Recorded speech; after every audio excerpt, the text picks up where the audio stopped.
नाज़रीन आदाब, कश्मीर उज़्मा में आपका खैर मकदम है। मैं हूँ आपका मेज़बान मोहतशम एहतिशाम।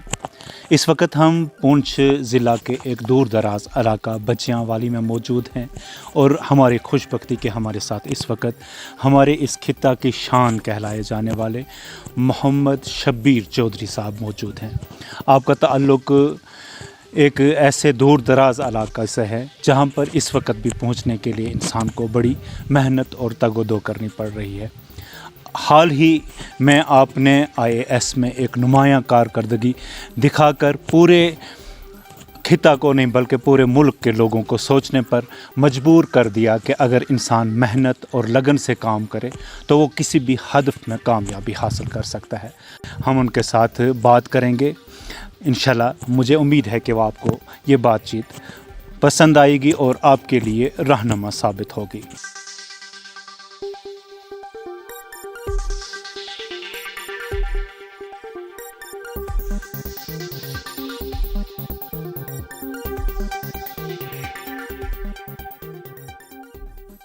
मेरा नाम मोहम्मद शब्बीर चौधरी जी। मेरे वालिद साहब का नाम गुलाम मोहम्मद है।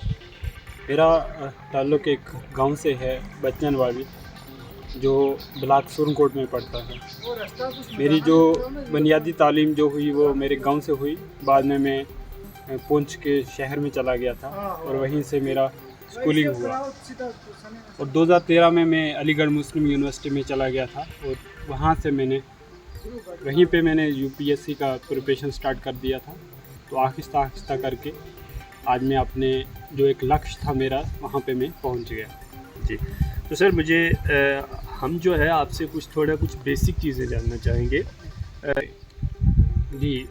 UPSC जो एक गवर्नमेंट की संस्था है, उसमें वो बहुत सारे एग्ज़ाम कंडक्ट करती है, जैसे civil services, Indian forest service, CDS central defence service जी, CAPF central arm police forces, EPFO, बहुत सारे एग्ज़ाम ये कंडक्ट करती है बॉडी।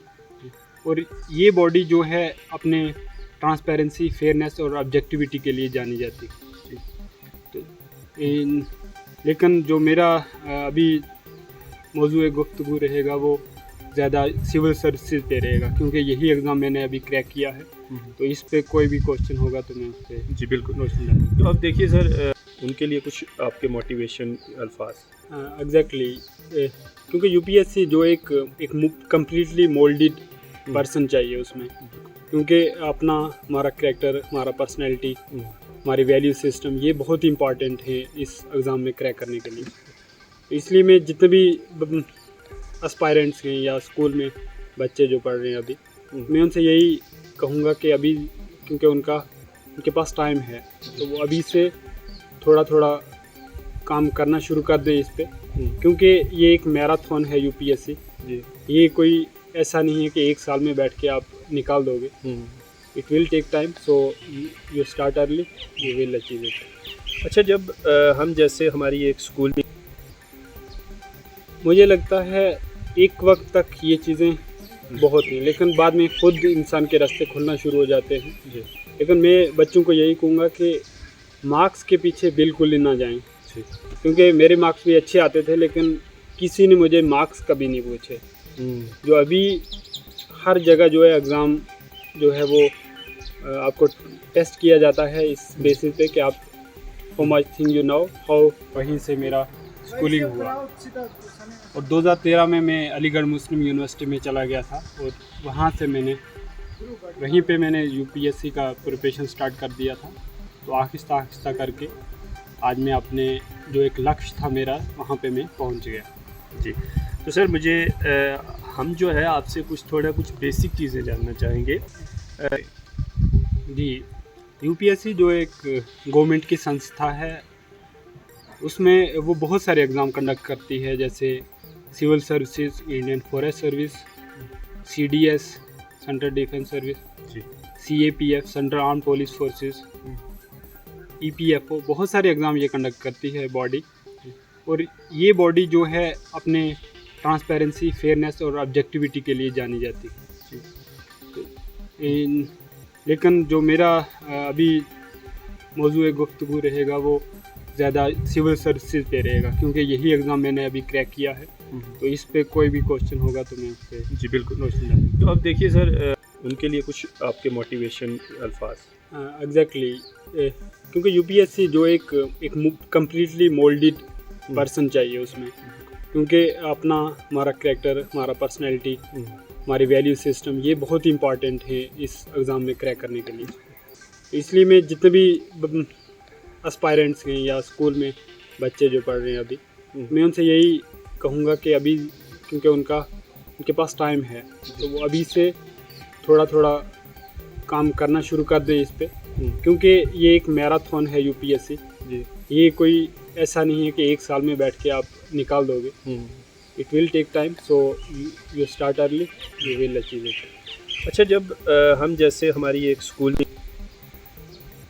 मुझे लगता है एक वक्त तक ये चीज़ें बहुत हैं, लेकिन बाद में खुद इंसान के रास्ते खुलना शुरू हो जाते हैं जी।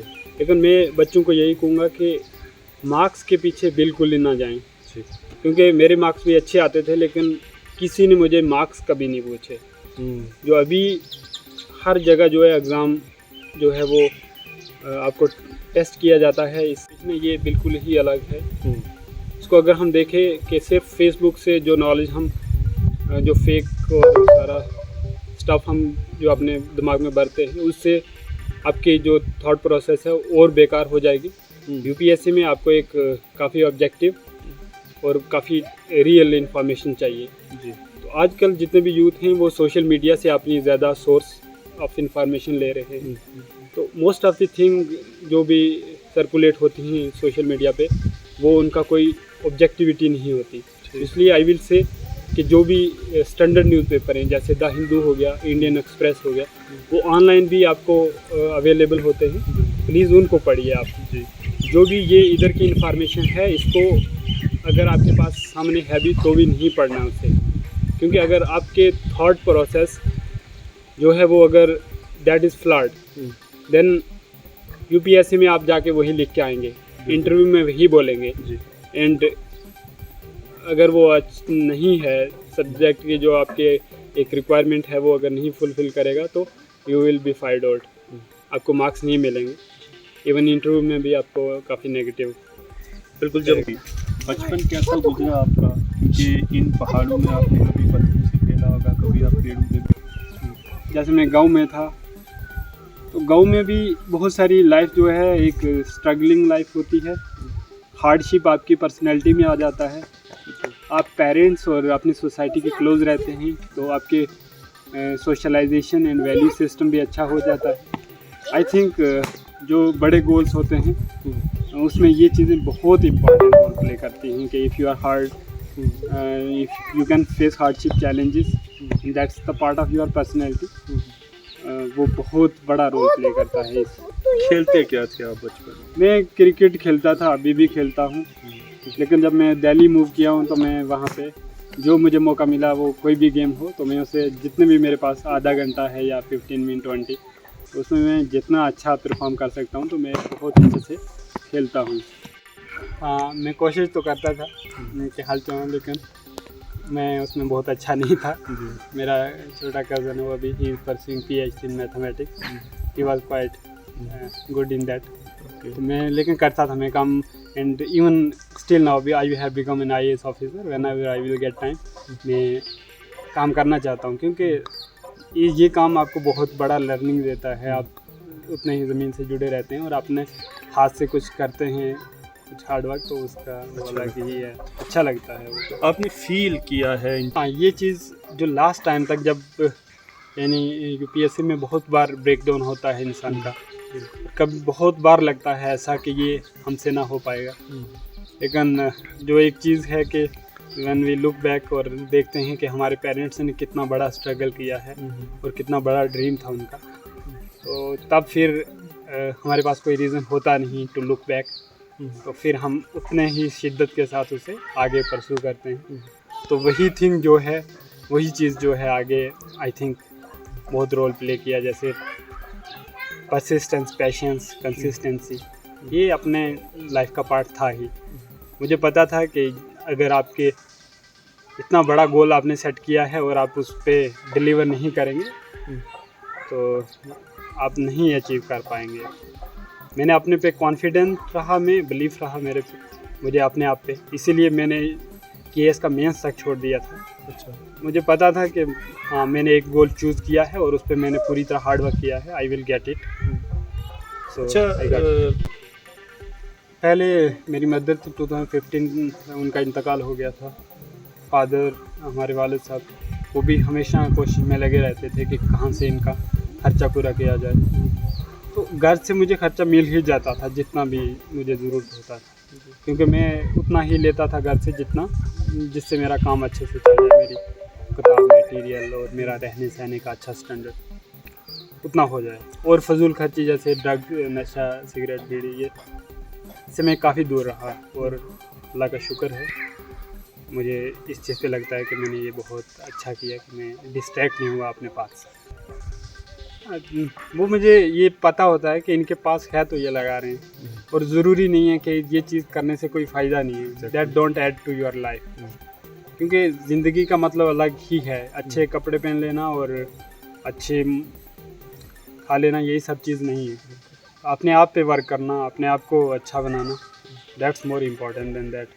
और मेरे साथ हाई कमिश्नर, पुलिस कमिश्नर, उनके बच्चे थे, बहुत वेल क्वालिफाइड फैमिली और वेल रिप्यूटेड फैमिली से भी बच्चे आते रहे। लेकिन कभी भी मुझे ऐसा नहीं फील हुआ कि मैं किसी से काम हूँ। I never had thought about it. उसमें मुझे लगता है कि these are very minor thing. Yes. और मैं जिन चीज़ों में हूँ, मैं स्टडी में I am excellent in that. और इन इवन एनी डिबेट और discussion I can compete well with them. कोई रीज़न नहीं था। ये चीज़ें जब हूँ तो इन पे आप अपने आप को नापो, ना कि दूसरे क्या खा रहे हैं, कहाँ किससे बात कर रहे हैं, तो that add nothing to your life. तो बहुत बड़ी फर्स्ट ऑफ ऑल जो लोगों से मुझे रिस्पेक्ट मिला, और लोगों में एक जो उम्मीद होप की किरण जागी है, दैट्स क्वाइट इंस्पायरिंग और ओवरवेलमिंग। क्योंकि मुझे ये I always feel proud and grateful to almighty कि मुझे चुना कि I had become a source of inspiration to people. I now a lot of youth they will be inspired and I am pretty hopeful कि आने वाले वक्त में हमारे यहीं से इधर उधर गांव से बहुत बड़े ऑफिसर निकलेंगे। वो आर्मी CDS क्वालिफाई करेंगे, CAPF करेंगे, वो इंडियन फॉरेस्ट सर्विस में जाएंगे, सिविल सर्विसेज में जाएंगे। तो मुझे एक positive and optimistic, very optimistic in that के चीज़ें बदल जाएंगी। जी, में जब चीज़ें बदलती हैं तो वक्त नहीं लगता। अच्छा, तो अब सर जैसे आपके वालिद साहब से भी बात हुई, तो उन्होंने कहा कि हम मतलब जो है चाहते हैं कि बहुत सारे लोग जो हैं वो मेरे बेटे की जगह पे पहुँचे। तो उनके लिए आप क्या मैसेज करेंगे, जो बच्चे इस वक्त हमारे बाहर यूनिवर्सिटीज़ में पढ़ भी रहे हैं या कुछ तैयारी कम्पिटिटिव एग्ज़ाम की कर रहे हैं, तो क्या मैसेज रहेगा आपका उनके लिए? उनके लिए मैसेज रहेंगे मेरे, क्योंकि मैंने ऑब्ज़र्व किया फ्रॉम वेरी क्लोज क्वार्टर, देखा है मैंने लोगों को कि कितने बड़े हाई पोटेंशियल होता है उनका, लेकिन लास्ट में उनसे होता कुछ नहीं है। और रीज़न बीइंग वही होता है कि वो डिस्ट्रैक्ट हो जाते हैं। बहुत सारी चीज़ें होती हैं, जैसे दिल्ली में बहुत सारी चीज़ें, I will not name anything, वो ड्रग्स में इन्वॉल्व हो सकते हैं, और बहुत सारी चीज़ों में दिल्ली में जो आम है उसमें इन्वॉल्व हो जाते हैं। सेकंड चीज़, उनके पास एक गोल क्लैरिटी नहीं होती। वो सब इंस्पेक्टर का एग्ज़ाम आता है तो वो जाके देते हैं, और उसके लिए 2 महीने तैयारी करते हैं। फिर कोई और एग्ज़ाम आता है उसके लिए जाते हैं। स्टेट किसी का एग्ज़ाम होता है, पब्लिक सर्विस कमीशन का, वहाँ जाके देते हैं एग्ज़ाम। फिर जाके UPSC का भी देते हैं एग्ज़ाम। एक कहीं ना कहीं जो वन टाइम वन गोल जो है, दैट्स माई मंत्रा, उसको आपको प्राइम और प्रायोरिटी देना है। अगर आप UPSC सोच रहे हैं करने का और आपके इतने स्कैटर्ड और फ्रेगमेंटेड एफर्ट हैं, तो you will never be able to reach to that point, because this is the competition. Even 1% mistake, that is the killer thing in that. So इसलिए मैं यही कहूँगा कि अपना अगर UPSC ही करना चाहते हो आप, तो आप पूरा टाइम, इवन आपको फेलर आए या कुछ भी हो आपके साथ, तो don't have to stop. Even if they are 365 days in 1 year, so you have to do work 360 days। अगर इसमें आप कंसिस्टेंसी ब्रेक करते हो तो तो there is a big mistake, और आई डोंट नो कि वो आप कहाँ ले जाएगी।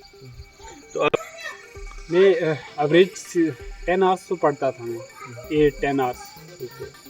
लेकिन जब मेंस का टाइम था तो मुझे पता था कि अभी जो है हर time even 10 minute they are very priceless. और उस टाइम मैंने जितना मेरे से हो सकता था कि उस टाइम में मैंने सिर्फ खेलने का टाइम रखा था आधा घंटा, क्योंकि ताकि मेरा मेंटल हेल्थ अच्छा रहे। बचता था मैं वो स्टडीज़ पे ही देता था। मैं उसमें टेस्ट सीरीज़ जो है वो राइटिंग करता था, न्यूज़पेपर रीडिंग करता था, अपने कोलिग्स के साथ कुछ डिस्कशन करता था, लेकिन इन्वॉल्व रहता था उसमें।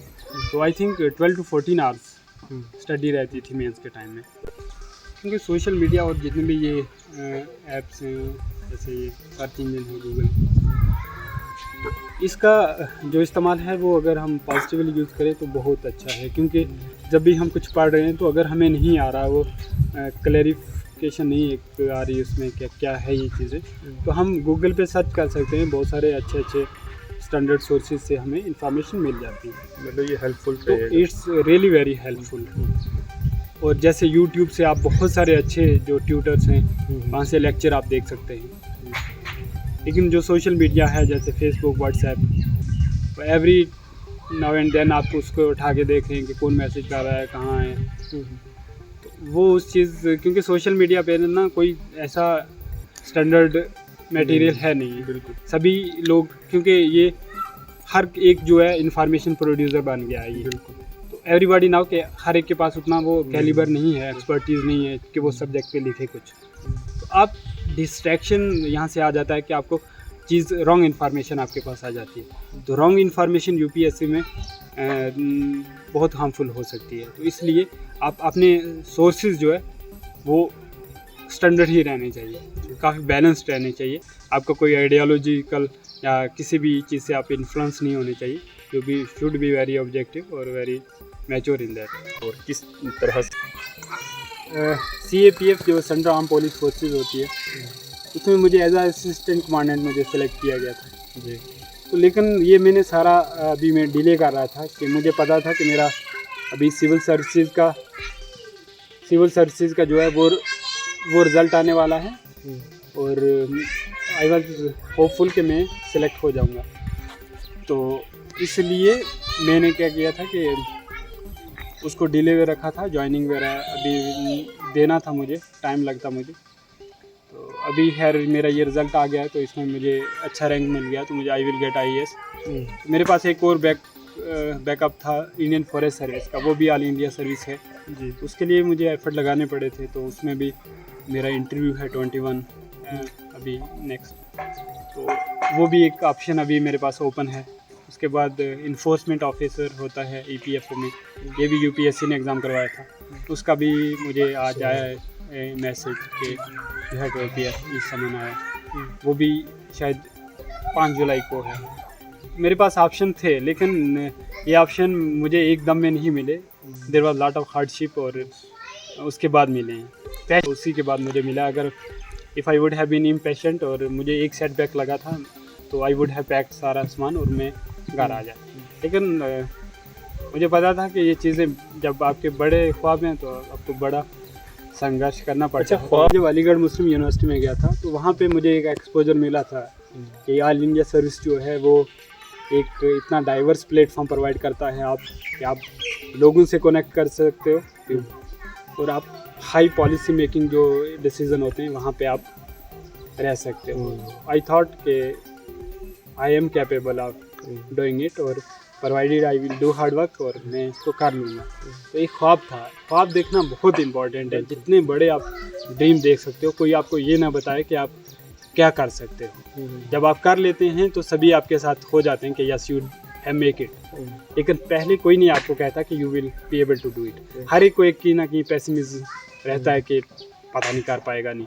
तो आपको एक रहना चाहिए कि कोई भी दुनिया अगर 1000 पीपल आपके अगेंस्ट हों, लेकिन आपको अगर बिलीफ है, आप कॉन्फिडेंट हो आप कि I will realise those dream, तो आपको कभी अपने ड्रीम से कभी हटना नहीं है।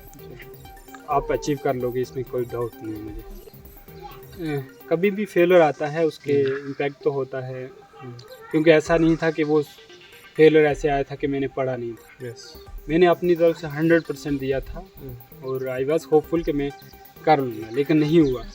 फिर मैंने ये सोचा कि हाँ यूपीएससी है, मेरे साथ ही कितने लाखों लाख स्टूडेंट हैं जिनका नहीं होता, तो वो फिर दोबारा से स्ट्राइक बैक करते हैं। तो यहाँ पे ये टाइम नहीं है बैठने का, you have to get up and have to restart. तो मैंने दोबारा से अपना हौसला, जो भी हिम्मत थी, उसको इकट्ठा किया और मैंने दोबारा से स्ट्राइक बैक किया। मुझे एक अपॉर्चुनिटी मिली और जब अपॉर्चुनिटी मिलती है यूपीएससी में तो आप किसी भी एक्सटेंट तक जा सकते हैं उसे अचीव करने के लिए। तो यही मेरे साथ हुआ।